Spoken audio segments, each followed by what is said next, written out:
Tossing Grenades at Windmills podcast. Welcome to the Tossing Grenades at Windmills podcast. My name is Tom Ricks, and this is the third of an 11-part series called How to Fix a Broken Everything.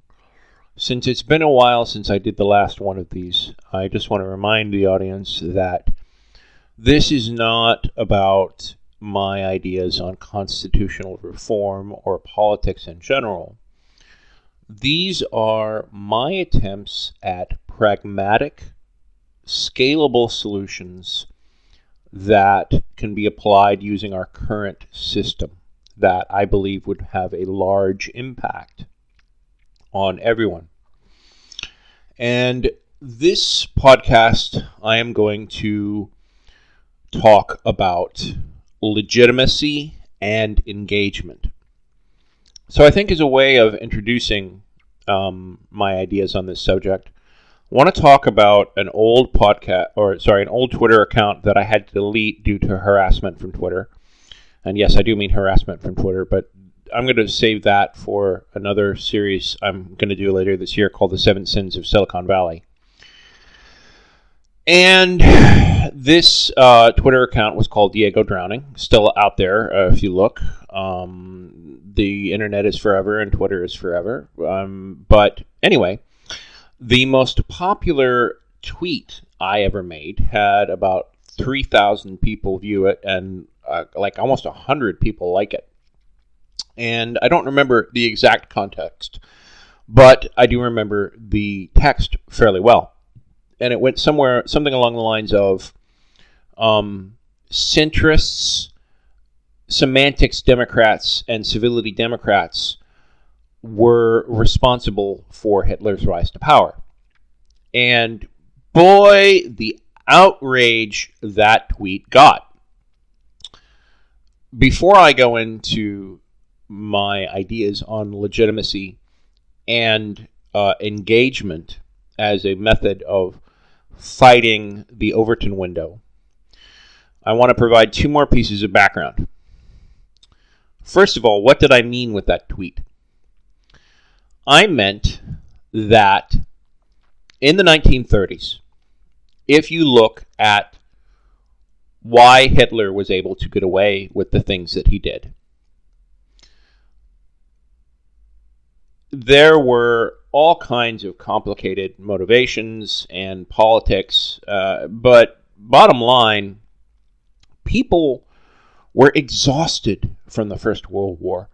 Last night, my wife and I saw a fantastic movie, if you get a chance to see it, called They Shall Not Grow Old by Peter Jackson, which shows digitally re-enhanced footage, just brutal conditions that these men lived and suffered under in World War I, with absolutely indifferent, almost sadistic commanders that would put millions of men through the meat grinder on both fronts.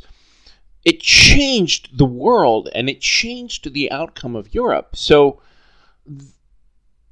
people have no idea how much Europe suffered for this. It's why they were able to finally form the European Union after World War II. But the truth is that if World War I hadn't happened, World War II would never have happened. And this exhaustion manifests itself in three different ways. There were centrists, and I define a centrist as not someone who picks their position because of a specific ideology, but simply they look at what they consider to be the extremists on both sides and just choose the middle. Like actual factual herd instinct, reptile brain survival. I get it. I understand that a lot of people live on autopilot. A lot of people are, well, for lack of a better word, shallow. A semantics Democrat is, you've all seen it, but you don't know what it is. So let me explain it to you. A semantics Democrat is, to me, someone who, if you make a post about oh my gosh, global warming is killing us all. And you use an example of, like, say, a windmill. They will make some side comment about, like, actually, windmills are not allowed to be taller than 12 feet, which might even be technically true, or not. Sometimes they will defend stuff that's just ridiculous or false, but their behavior is always the same, and they will basically sidetrack a conversation by focusing on ridiculous semantics. And they care more about the semantics of the argument than they do about the substance of the argument. And time again, in left-wing discourse, these people hijack a conversation and prevent any meaningful dialogue about what is actually causing the problem by focusing on bullshit. And this kind of thing definitely happened if you look at the dialogue of solving the problem of Nazis in the late 30s.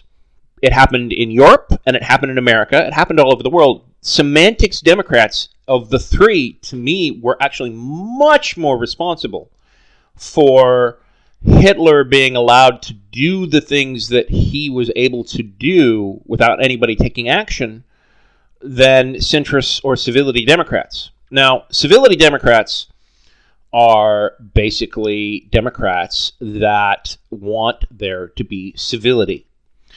They care more about appearing to be rude than they do about, being kind or just or helping the world. Being mean is anathema to them, no matter who it is or what the circumstances are. These are people who basically asked us to be civil to the conservatives during the Trump era. You will recall last year there was a big thing about civility and Trump talking about civility. Donald J. Trump talking about civility, and a number of Democrats harping about how we needed to be civil and we couldn't be like the right and we can't be like conservatives. Some of you have heard about something called the Overton Window, especially now that we are blessed with a delightful champion of progressivism in Alexandria Ocasio-Cortez, or AOC as she is often called. The Overton Window is an effect that was observed in the 80s, and it's basically the idea that there is a certain range of ideas that people consider to be acceptable, the acceptable room for discourse. To the left of that is considered radical, and to the right of that is considered radical. And communists actually took advantage of this effect to get people to accept certain ideas that now we accept as perfectly acceptable, like unions or social government. And conservatives use the origins of these tactics to argue that they need to push back in the opposite direction. The Overton Window is something that conservatives, particularly conservative media, has been aware of for 50 years, to the point that now the center position taken by centrists is actually the conservative position of the 1950s. So with that in mind, and understanding the damage that centrists and civility Democrats and semantics Democrats do to dialogue, I want you to understand the power of dialogue itself and engagement. Who you engage, or who anyone engages, lends legitimacy by dint of actually having a conversation to that conversation. There's another term that I heard about only recently called sea lioning, which I find utterly fascinating. Feel free to Google it, but the too long didn't read version of it is another form of behavior that if you've been on the internet at all, you've seen before, where someone will ask a question like, well, can you give me an example of that? And you give them an example, and then they don't accept that example, or they want another example, or they ask, well, what about this? And they'll ask question after question after question after question, and never actually, ever actually accept evidence that is presented to them. Now, I was aware of the lack of acceptance of evidence for quite some time, to the point where with conservatives on social media for a long time, I basically said, can you give me evidence of you actually accepting evidence? Like, seriously, anything in your life that someone presenting logical evidence to you actually changed your mind. And I have never actually had anyone take me up on that offer, ever. Conservatives do not accept evidence. Let's think about their basic ideology. They like to play the role of victim. They like to play the role of the rational man in the room. But when you look at their actual behavior, conservatives are insane. Look at what they elected. That's all I don't need to give you evidence of anything. Look at what they elected. So, anybody who's gotten this far in the podcast, I think, regardless of what your political ideology is, we can all agree that conservatives are insane. So, with that said, how crazy do you have to be before you look at Crazy Town and Normal and want to be in the middle of Crazy Town and Normal? Centrists are 50% insane by dint of being centrists, by dint of positioning themselves anywhere relative to conservative talking points or conservative ideology.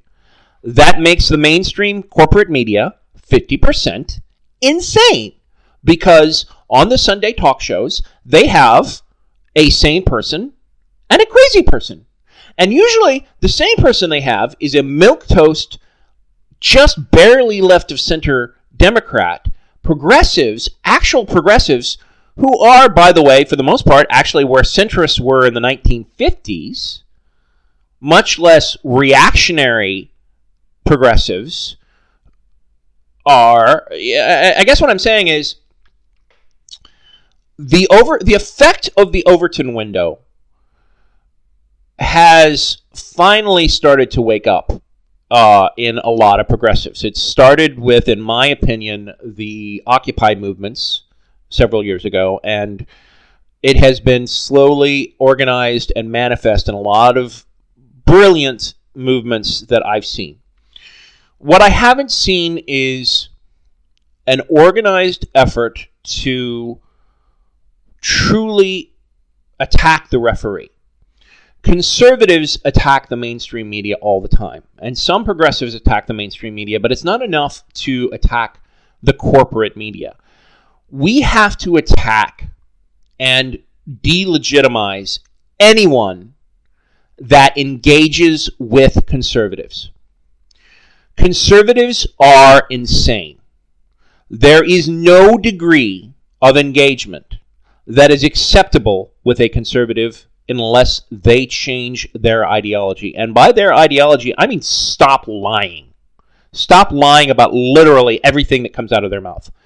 When they can tell the truth, then we can have a dialogue. I can agree to disagree with anyone that doesn't lie to me. I can have a civil discourse with anyone who isn't going to lie to my face. But when you lie to my face, when you tell me things that you are just literally making up out of thin air, or that you picked up that your conservative buddy made up out of thin air, which is all of the hate radio, which is all of the hate television, God forbid the crap they put on their hate websites. I mean, Jesus Christ. To engage with these people at all is to lessen your moral authority and lessen your legitimacy. I want to talk specifically about how you should take this basic fact and manifest it in your behavior. Individually, stop talking to conservatives. It's okay to insult them. I prefer to block them, insult them and block them myself, and tell them I'm blocking them, because it lessens the legitimacy of engaging them. We need to attack the legitimacy of conservatism itself. That's what they did with liberalism. For years, decades, they've done this, and we need to do it back. It's okay for those among us who are the hyper empaths who basically want to be like, we can't be like them. You know what? You're right. We don't need to be like them. But just because we don't need to be like them doesn't mean we can't use legitimate tactics, which, by the way, we used first.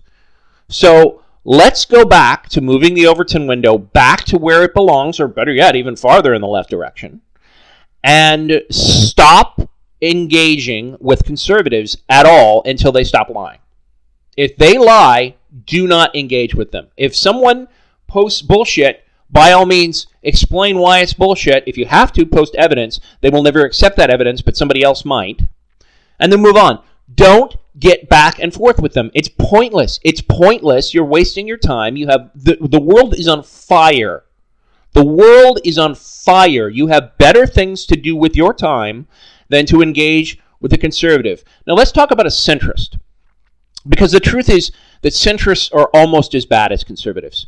A centrist is not going to pay attention to you. A centrist will probably sea lion you, quite frankly. And if you engage in dialogue with a centrist, you're wasting your time. Because they don't think about their positions. They just literally take the position of what they see as between the two extremes. Dialogue is for people who think. Dialogue is for people who listen. You know where the people who think and listen are?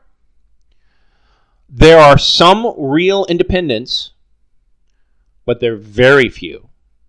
Most actual dialogue and thought takes place on the left. And it takes place on the left. But the problem is that the dialogue on the left is owned by Semantics Democrats and Civility Democrats. So you need to be careful where you engage in dialogue. So this takes me to my next point, which is group behavior. I hate Daily Kos. I hate Daily Kos in particular, and I left and I have never gone back, because Daily Kos thinks that it's being helpful, kind of like the Ralph Wiggum meme, I'm helping! They're not helping anything. Daily Kos has some fantastic content on it, and it's why I still go there, but I will never post and I will never contribute. Why? Because Mark Kos has a policy on his website that he won't let you block people who are disruptive. He won't let you delete comments on your own diary entries. Why? Well, there's a movie that my wife got me to watch called Heathers. And the Heathers is this group of 3 girls in high school who engage in peer pressure, and they're the it folks. And if you go back to the 2016 election, Hillary Clinton had every single mainstream media, every single powerful Democratic leader locked tight, including Daily Kos. And on Daily Kos, if you were a Bernie fan and you made a pro-Bernie diary, in the comments section, this group of trolls would come in and mock you. And if you mock them back, thanks to the crowdsourced Daily Kos mob justice rule, you can get your account shut down just for being of an opinion that's not their own. And there is no way to block these people. There is no way to try and take control of the dialogue again. But the problem is that dialogue is what needs to happen for us to make the world a better place, for us to organize our actions, for us to decide how we want to solve things. And so that's where I want to talk about community. the third level of how we need to engage in this. And there's some real problems here because Facebook and Twitter are very, very centrist platforms. They are run by corporate media. Mark Zuckerberg is, let's ignore all the potential ramifications of Russian control because, quite frankly, you can Google it and there's heavy Russian investment in both Google and Twitter. I mean, in both Twitter and Facebook. But Mark Zuckerberg, you know what? Just watch The Social Network. You'll see what kind of a person Mark Zuckerberg is from that movie, and he hasn't gotten any better. Mark Zuckerberg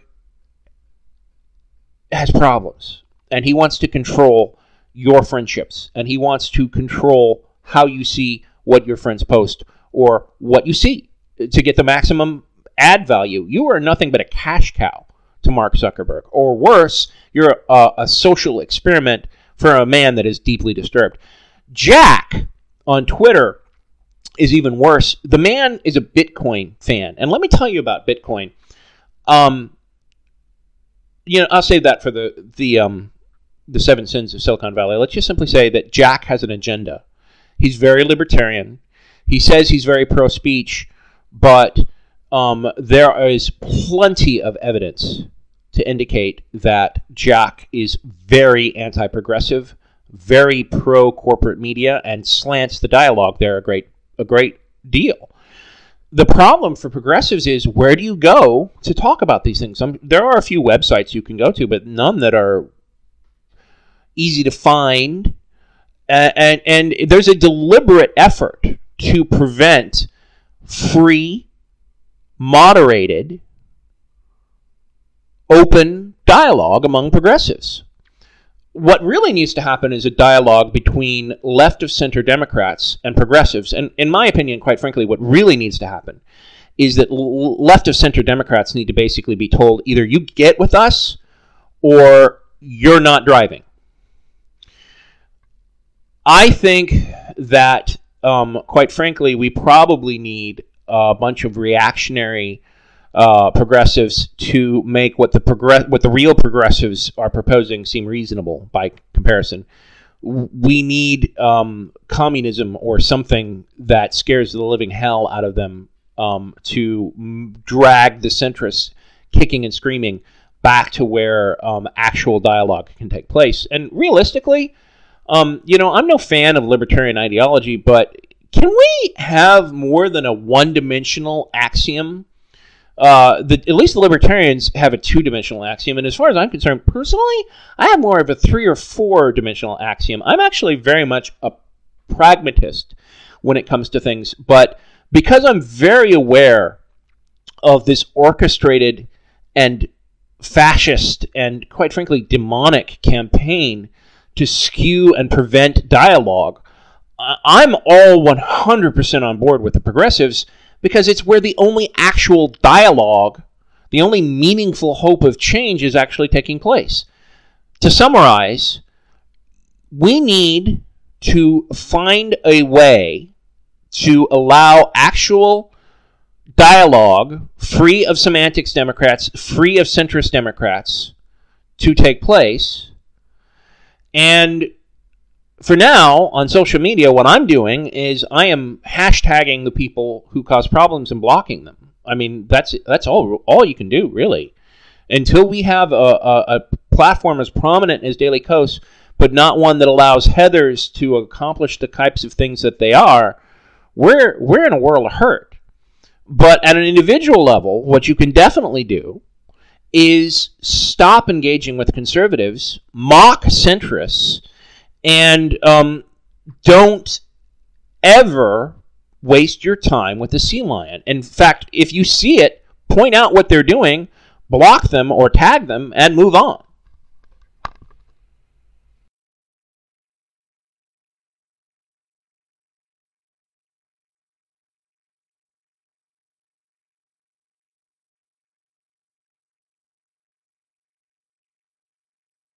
This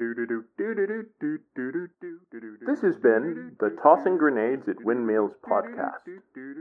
Buy my book, Have Name Will Travel, available in many markets, including at Amazon.com. Copyright 2019. Red Anvil Amalgamated, LLC. To fight the forces of evil!